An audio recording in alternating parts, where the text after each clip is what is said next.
Hello, everyone. Welcome back to the False Line podcast, the usual second podcast of the season. I'd say we'll have a brief kind of look back at the results last weekend, but the main focus will be, of course, the games this weekend. We can start with Manchester United. It wasn't the first game, but it was the first game on Saturday. 5-1 against Leeds at home. We just run it through it quickly. I mean, pretty impressive. I wasn't surprised with the scoreline. It was Leeds lead goals, and they give teams a lot of space. And like United have exploited them before, but it was a very impressive performance. Like Pogba and Bruno were just like irresistible, like unstoppable. And Greenwood scored a goal. I mean, apart from the alien goal, which was just a screamer. Like it was a pretty perfect performance from United. Charlie, were you expecting that from the start, or is that something? Is that like obviously it's a good kind of start to the season, but were you expecting that from the start? And not really, because we tend to slip up on the opening day. We've obviously lost to Palace the last two opening days, so to get off to a good start is obviously very good. I think Leeds did kind of play into our hands though with the amount of space they leave their opposition. Like I know Bielsa never changes the way he plays, but to leave us that much space when we're so good on the break, it kind of did play into our hands. So obviously 5-1 is a great result, but we won't be tearing teams apart like that every game. I'd say Southampton, Yeah. they'll definitely play a little bit deeper on the weekend. They do like to put on a press as well, but not to the same extent as Leeds. So I think it'll be a tighter game, but I expect us to get the win there as well and continue our good start. Yeah, definitely. 5-1's impressive. Like when I remember I was in work and they leveled, and then I went back on my phone, and it was 5-1. I was like, where did that come from? But yeah, very impressive, perfect start. If Pogba and Bruno can play like that, you're in a shot with the title definitely. If they can play with that, we obviously like not get a hat trick and 4 assists. I'm not saying that, but like play to that kind of standard. Luke, apart from the obvious two, Pogba and Bruno, who else impressed you for United? I think Greenwood had a good performance up front. Obviously, he got a great goal. It's a brilliant finish. We know he's a brilliant finisher. His link-up play was very good as well. So it'll be interesting to see where he plays this season, whether it'll be like more up front or out on the right wing again. Because with Sancho coming in, you'd expect him to nail down one of the winger positions. So it'll be interesting to see where Greenwood fits in this season. Yeah, like he said, when Sancho obviously not he returned late as he said, and Rashford being injured, like it is, and Martial still like not being completely fit. It's a good chance for him to stake his claim, and like there was some finish as well, and he had a very good all-round performance too. So, like you've definitely got options there now, like a talent like Greenwood to sit on the bench. It's not bad when everyone's fit. Like it's not bad for him to sit on the bench. So, yeah, he's obviously making his claim.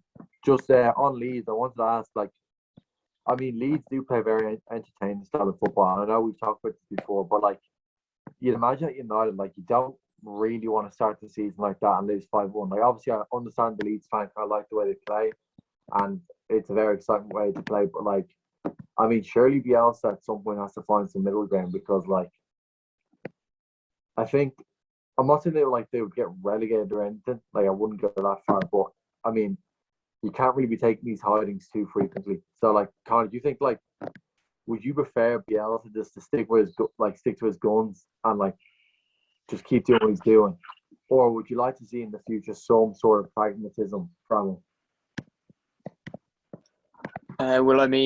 At the moment, the way he's playing, he is going to concede lots of goals, but they do also score goals as well. So what you'll see them winning a lot of matches, and that, as you saw last season, they will get beaten a few times by a good few goals.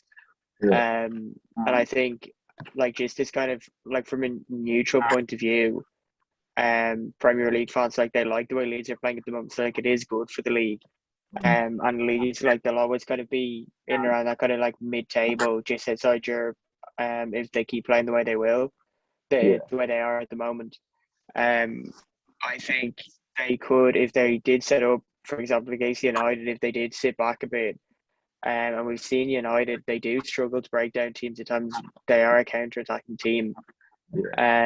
So if Leeds had sat back and sort of absorbed the pressure then gone forward, it might have been a different story. But I think he trusts the way the players are playing, and I think the fans are happy to see them play that kind of style of football where it's kind of like aggressive and fast-paced. But I suppose the longer they stay in the Premier League, the more the fans will be pushing for them to get Europe. And I think for them to get Europe, I don't think the football they're playing at the moment is kind of sustainable enough to get them into Europe. They will need to kind of be more sort of cautious at the back against the bigger teams to try and get more out of games. Yeah, for sure. Like I agree. I think like it's one of those things where it's like for Leeds.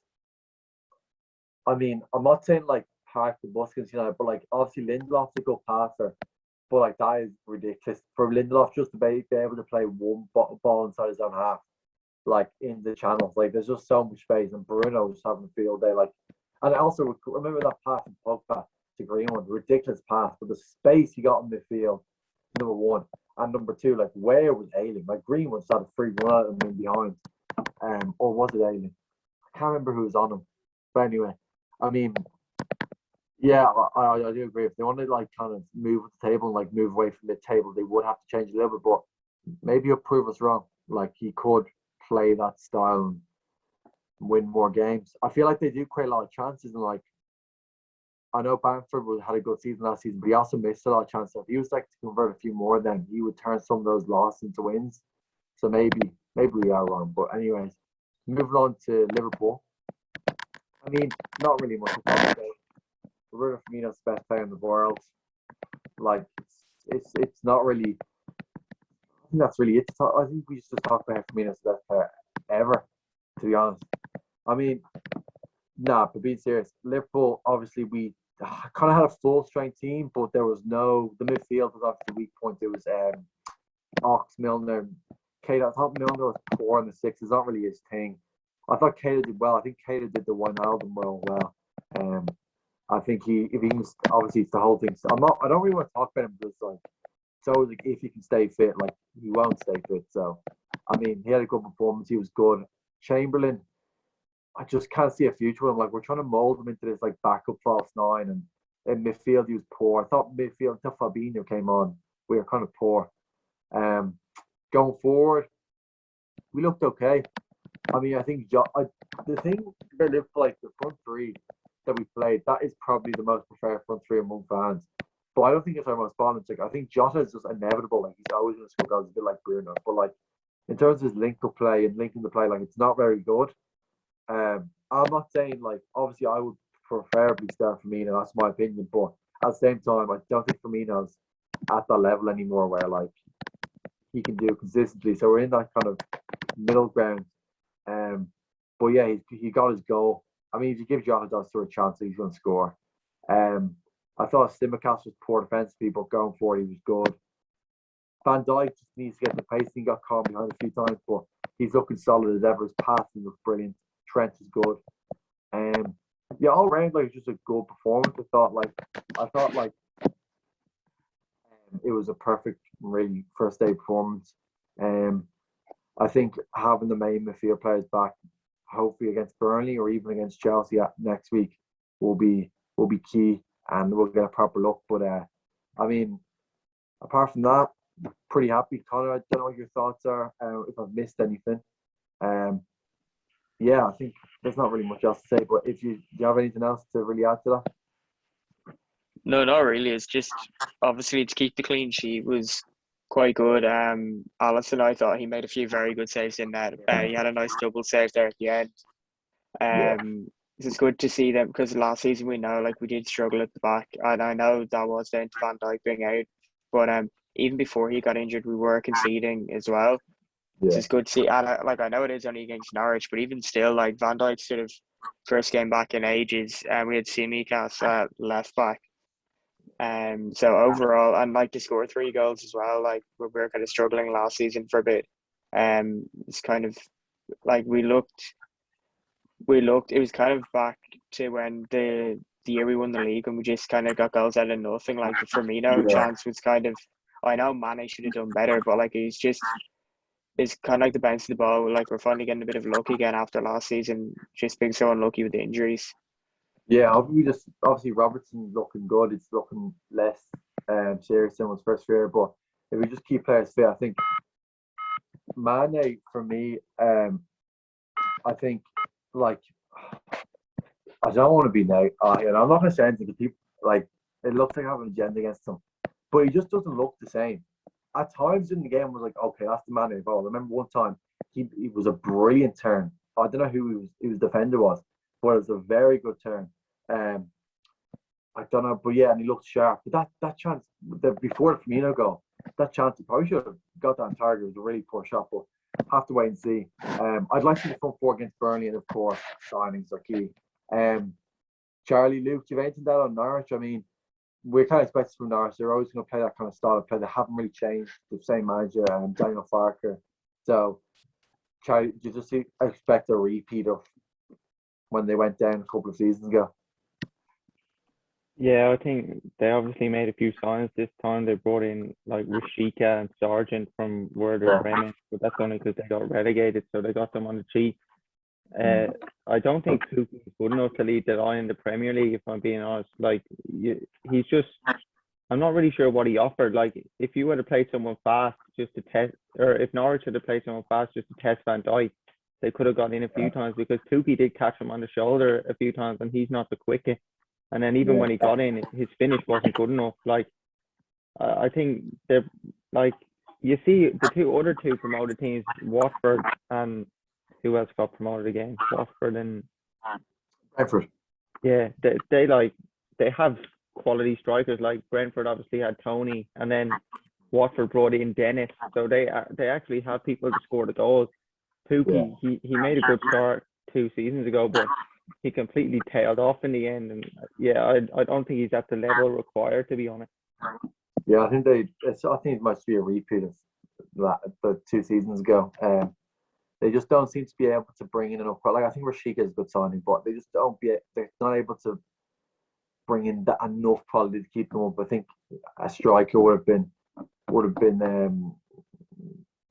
Well, I mean, Rashika can't play centre forward, but I mean a proper number 9. I think would have been a good option. I mean, we can move on from that. I mean, Luke, just quickly on Chelsea, obviously winning 3-0, was it 3-0? I mean, that's just a standard Chelsea performance. They look good. Chalobah, that was a nice goal for him. He's looking good. He's a young, up-and-coming defender. So, yeah, add Lukaku to that, and they're looking good. Yeah, I mean, I'd say all of the top 6 probably expect to beat Crystal Palace at home quite comfortably, but still has to be done, and they did it well. Chalobah at the back does look like a serious talent. I'm not sure where Chelsea are in the negotiations with Koundé, but it looks like he could maybe do a job for them if they don't end up getting Koundé, because he looks very good at the back. And obviously with Lukaku to come in, they're only going to get stronger. So we'll see how they perform against Arsenal this weekend. I'd say Lukaku will probably play in that game. I wouldn't be surprised if he gets off the mark, because Arsenal are shambolic defensively. I mean, yeah, we can move on to Arsenal. Well, I mean, there's not really much to add to Chelsea, but I think we can probably move on to Arsenal. Opening night, 2-0 loss to Brentford. I mean, it's just embarrassing, to be honest. It's just disgraceful. Like, they've spent 128 million and they've replaced one player in the starting lineup because Louise left. So by default, Ben White gets in. I mean, I just don't understand. Obviously, maybe Ramsdale will probably start over at Leno, but I don't understand how you spend that much money. You don't improve your starting 11. Like, I really don't. Like, obviously, Lakonga potentially could end up starting at some point this season for a period of games. But apart from that, you're looking at who else did they buy? The Lakonga, Ben White, Ramsdale, Odegaard. Would he start?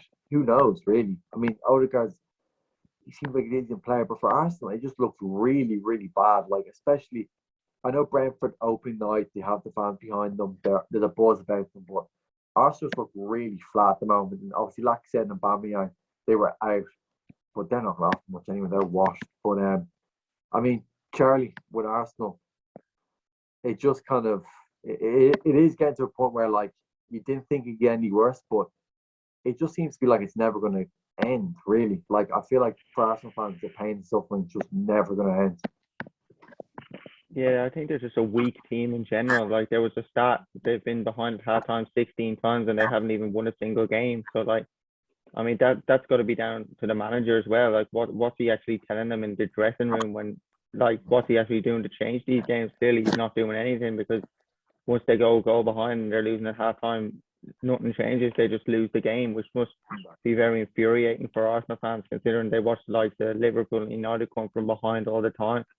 Uh, One thing on the game, I thought Smith Rowe was Arsenal's best player, but then they go and spend 30 mil on Odegaard. So where does that leave him for the season? Like it's strange business. Like they wouldn't spend that 30 or 40 million on Tammy Abraham, who would have actually suited their style of play, considering they just whip crosses into the box to no one in particular. Like it seems to just be like get the ball out to Tierney, get the ball out to Pepe, they'll cross it in and we'll go from there. But there's no one actually in the box. Like your man Balogun, he had no service. He barely got a kick. He had to be substituted. They played about 3 different players through the middle. No success. Like, and they never look like scoring apart from a brilliant save from Brentford's goalkeeper from Pepe in the last few minutes. So I think like it's been a horrific transfer window for Arsenal with all the money they spent. Like they haven't improved their team. And they still need another centre back, another midfielder, and a striker. So like, I think things can only get worse for Arteta and Arsenal. Like they're not improving. They're on a downward spiral. If we're being honest, they're becoming a mid-table club.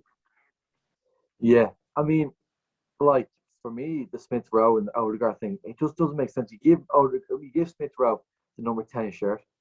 And now you're gonna probably have to shift them out left because you're not leaving a €40 million player on the bench in Odegaard.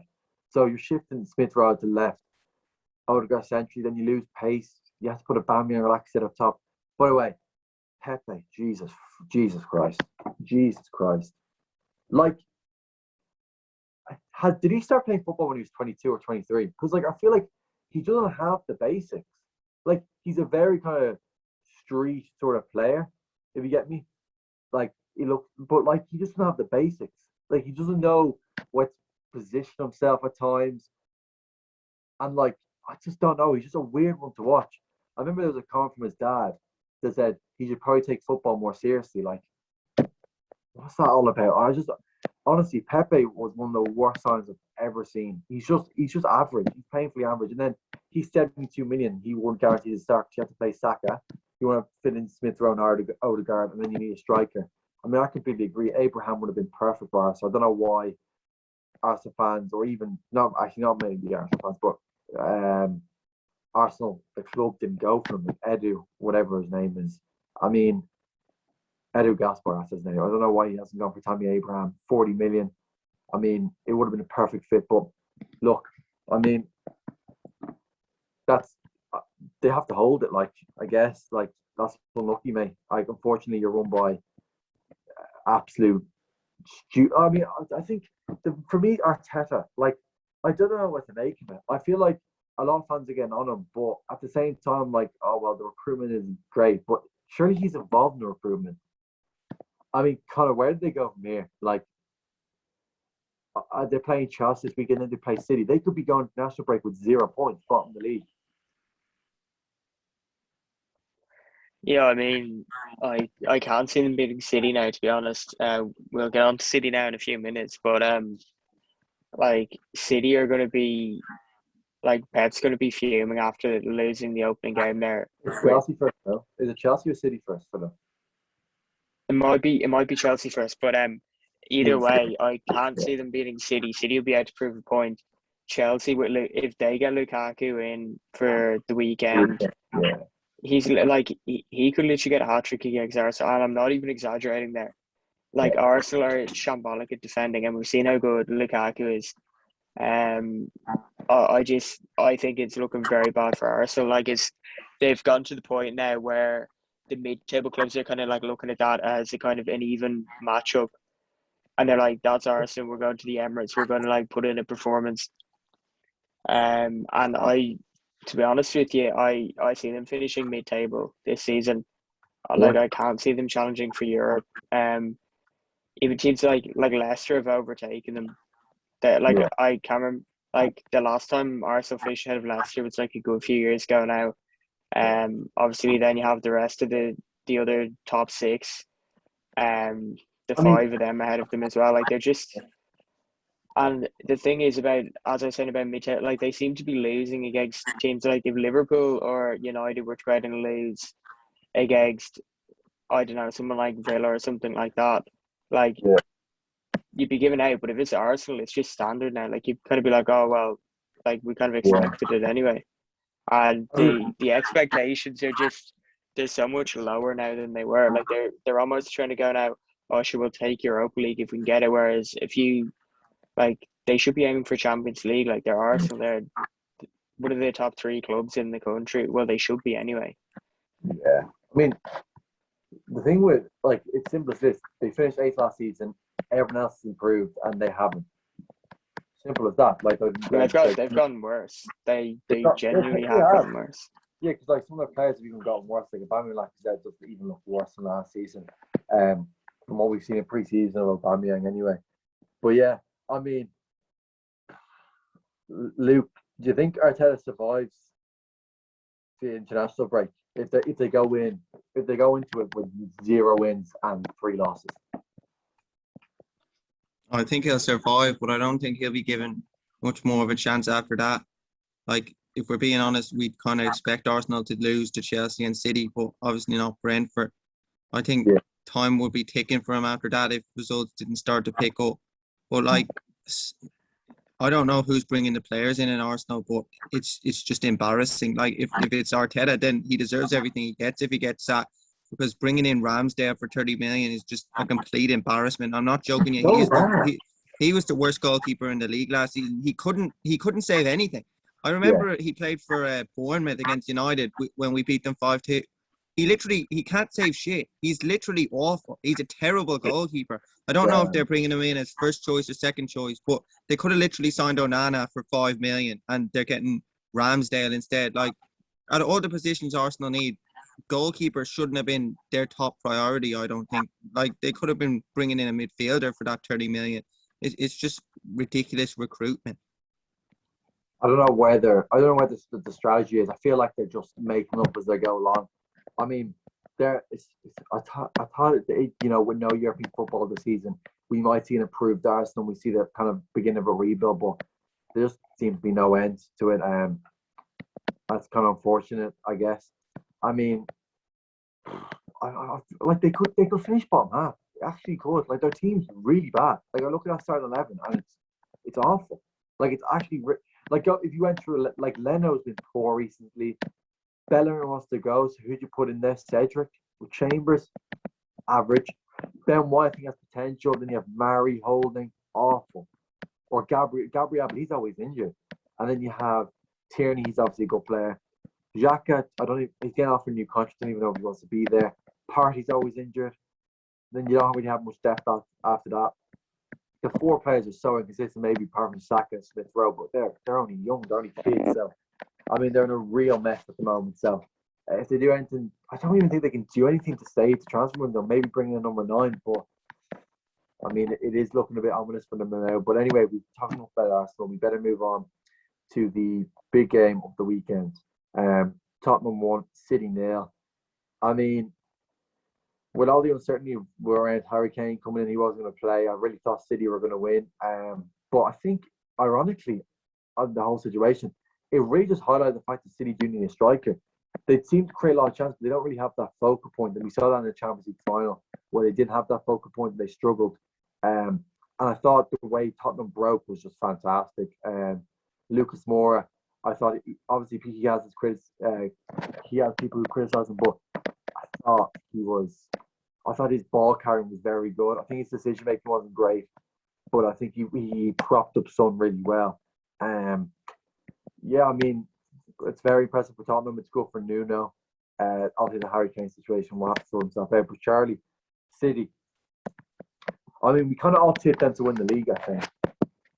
I don't think it's not a crisis, but do you think the striker needs to be brought in like 100%, or do you think Pep can work around it again?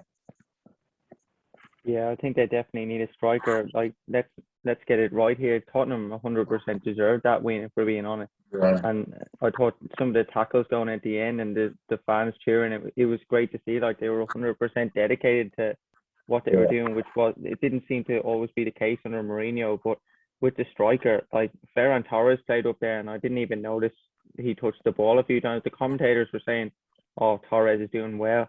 I didn't even notice him throughout the entire game. Like, I don't. Did he even? Oh, yeah.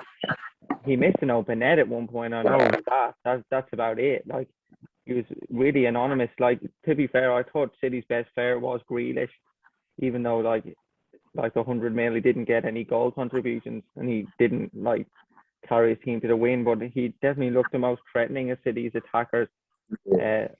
De Bruyne came on, he had an impact for about 10 minutes, but they never really looked like scoring. So I think they will get Kane. Like, he's not traveling to Spurs' conference game, I think it is again. So he's apparently staying behind to train. So, like, it does look like Spurs are going to lose Kane. But then again, there's reports saying Levy is refusing to sell him. So, like, how good is he going to be for Tottenham, though, if he doesn't really want to be there? Like, if anything, he's just lowering his price for next season. So Yeah. I don't know if City have any other targets. Apparently, they're after Vlahovic. They might go in for Lewandowski, considering he just said he wants to leave, but his age, and like, he's played with Pep before. Like, I don't think that's much of a new challenge he's looking for. So yeah, I think if City want to win the league, they definitely need a striker. But if they don't bring in a striker, then the league is wide open for like Liverpool, Chelsea, and maybe even United. But I'm not getting my hopes up. Yeah, definitely. I think City do need to do some work. 100%. I think they got Greece for 100 million. They need to address some other areas. I think they need to address left back. Benjamin Mendy is woeful. Oh my god, get rid of him. He looks awful. And the DM, I feel like they're struggling a little bit. Like, Fernandinho is still the best DM, and he's like 44 years of age this year. He's 44. Like, that's actually kind of mad for Rodri. I know we slaying him a lot, but imagine if a 46-year-old is better than you at DM in your position. Interesting, but like, I think they do need a DM because Fernandinho can't play again. They need a left back. Luke, would you? I don't want to say like maybe it will be a regret, but the way it's kind of gone, do you think the Grealish money should have been spent elsewhere, or do you think if Grealish is there for that money, you just have to take him? I think they could have spent it wiser, because if you look at City's team, like, they have De Bruyne, Foden, Bernardo Silva. I know Bernardo wants to leave, but they still have him. Like, they're all kind of similar players to Grealish, whereas the one thing they didn't have was that lethal number 9. Like, I think they should have been prioritizing Kane. I know Grealish was probably the easier deal to do because Villa were always going to accept that offer, but I think Kane should have been prioritized over Grealish, and then City would have been a serious force. But I think it's a bit early to judge City. Like, Ake and Mendy as the left-hand side of the fence, I think it's actually been sad to see Mendy come back from those injuries, because I saw him for Monaco and he was very good, but now I think he's one of the worst left-backs in the Premier League. He genuinely, he can't even run. He's just awful. I knew as soon as I saw him on the team sheet that Spurs were going to get a goal, because he's just terrible. Like, he can't move. It's sad to see, really. He shouldn't be playing for City. He should be sold, but I don't know where he'd go. City could have played Laporte or Stones. I don't know why both of them were on the bench. It was strange from Pep, to be honest. So let's see how they perform the next few games. But they probably do need a striker, if we're being honest. I'm not sure what Gabriel Jesus' future is. Pep doesn't seem to rate him anymore. He's not even starting, even when City don't have a striker. So it's not looking good for him either. Yeah, he's second choice striker at the club, but no first choice striker, which is funny. Kyle, I just want to go back to Tottenham real quick. I mean, that is the ideal start for Nuno. Going into that, I forget who they're playing next game. Damn it! But I think that is an ideal start for them. I mean, obviously they would ideally like to keep playing, but do you think it is looking a bit more? What's the word? It's looking a bit more kind of optimistic for Tottenham because I felt like there's a lot of doom and gloom around Tottenham over the summer. The fact that Kane wanted to leave, they missed a lot of their targets. They got rejected by like 5 managers. I think that. Do you think that win probably just brings that boost that Nuno needed as well to release some of the pressure because he's definitely under pressure. Because I don't think half the fan base really raised him that much. They were kind of just like they weren't, let's say, ecstatic over the fact that he was appointed. Yeah, I think I kind of criticised him as well. Kind of saying they need to bring in a manager with a bigger name. Now I know it's just one game in, but he seems Tottenham were kind of under Mourinho. They were a bit spineless, apart from a few players, and the amount of challenges that went in, like even Sterling and Grealish, the amount of times they ended up on the ground from like just putting in like harsh challenges, and like that is kind of what you need to kind of like lay down a marker. I mean Grealish, I know he was good, but like he didn't create any like kind of he didn't have any kind of like major kind of goal scoring opportunities. And the same with Sterling. And I think the fans kind of were like a bit skeptical over Nuno, but like I mean after that, like he seems to have gotten like even when he was talking post match, a lot of the fans are like cheering and stuff like that. And I think if he builds a relationship with the Spurs fans like he did with the Wolves fans, I think he'd be a very popular manager there. I mean it is a very good start for them, and if they can play like that for the whole season, then they could be looking good. But we know they are a Spurs, so they probably will bottle it. But it'd be interesting to see how they go now. Like maybe the next 2 games, see how they get on before the international break. I'm not sure who they are playing now. I haven't checked their fixture list. But if they can get 3 wins from 3 before the international break, that'll be an excellent start now for Nuno. And I think a lot of fans will get on his side and get on board with the way he's playing. Because I think, as we said before, it was kind of Arsenal and Tottenham. They both were kind of lacking that kind of aggression before. But you can see like the amount of challenges going in, and like we always saw Wolves are like that as well. They're always the kind of like the aggressors on the pitch, and if Tottenham could be more like that, like they definitely have the quality. Obviously, with Kane going, it's not ideal, but they do have quality up top to produce chances and score. Yeah, definitely. I think Nuno has got off to the perfect start. Funny enough, they're actually playing Wolves away next. We'll talk about that in a minute. But just quickly, Dele Alli just I was going to mention one of the saddest fall offs in football ever. Really sad to see, just a shadow of his former self. But we better move on. We'll have a quick look ahead to the games this weekend. It actually starts with Liverpool against Burnley at 12:30 on Saturday. I mean, we lost them at home last season during that bad patch we won't mention. But I think that's a game that obviously I'm expecting 3 points. I'd be excited to see maybe the 4 of the attackers start and have a real go with them. We'll see if Thiago is back. I think Fabinho will probably start anyway. But I think I'm definitely looking forward to it. It'd be good to back in front of the fans for the first time in the Premier League for ages, really. So a win is definitely it then. We do quick predictions. I mean, I want to go 3-0 Liverpool again. Luke. I'm going to go for a 2-0 Liverpool win. Hey, Connor. Yeah, I was going to go 2-0 as well. And Charlie. 3-1 Liverpool. Okay. Next one, I'm going to go with Southampton United. City Norwich next. City Norwich. I mean, perfect game for City to bounce back at home. They'll probably come out flying out of the blocks. I mean, I'm not going to say a massacre, but I'll probably go with 4-0 City. Luke. 3-0 to City. Connor. I'm going 7-0 City. Okay. Actually, they do trash at least one team at the start of the season. I've realised that. Charlie. I'm going to go with 4-0 City as well. All right. Next is Southampton United. Charlie, this game, another one to kind of keep the momentum going. Southampton, they are obviously I think they get relegated, but it's still a hard place to go, St. Mary's. It's never easy to go there and get a win. I'm guessing you're confident. What kind of team formation would you like to see from Ollie? I think we'll line up pretty much the same as we did against Leeds. Apart, either Sancho or Martial will come in. I'd probably say it's Sancho, considering he's the big money player. I think Sancho will come in for James. I think we should be looking at a win here. Like Southampton, they lost their two best players. They did bring in a few strikers as replacements, but I don't think any of them are as good as Ings. So I'll go with a 2-0 United win. Yeah, fair enough. Luke, what are you thinking?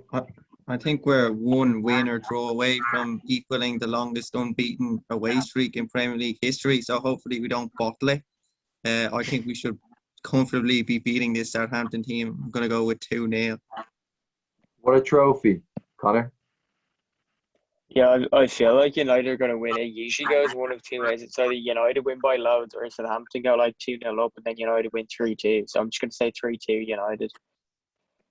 I'm going to go United win, Southampton and draw us. 3-1. 3-1. So Lindelof give away a foul. Varane won't play.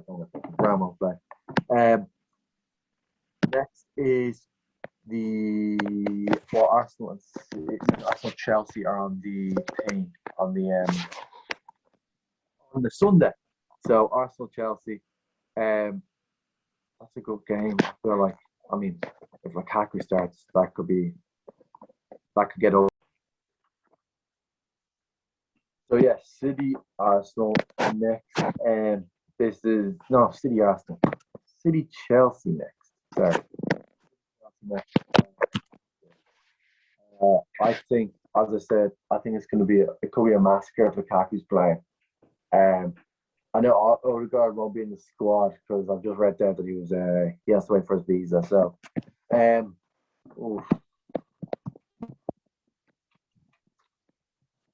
go with 3-1 Chelsea. Charlie? I'm going to go with 4-0 Chelsea. Luke? I'm going to go with 3-1 Golly Brace. And Connor? Your mic is muted. I'm going to go 4-2 Chelsea with a Lukaku brace. Or a hat-trick even. Hat-trick. So then Tottenham Wolves. I'll go 2-1 Tottenham. The Wolves are at home. By the way. Charlie? I'll go 1-0 Tottenham. Luke? I'm going to go with 0-0. And Connor? I'm going to go 3-1 Tottenham. Just one last game. I want to do Leicester West Ham. I'll go 2-2. Charlie? I reckon Moisey gets the job done. 2-1 West Ham. Right. Luke? I'm going to be optimistic and go for a 3-3 draw. Connor? I'm going to go 1-1. Perfect. That wraps up. I think we've covered all the games there anyway. But thank you very much for watching. We are away next week, so there may or may not be a podcast. We'll have to wait and see.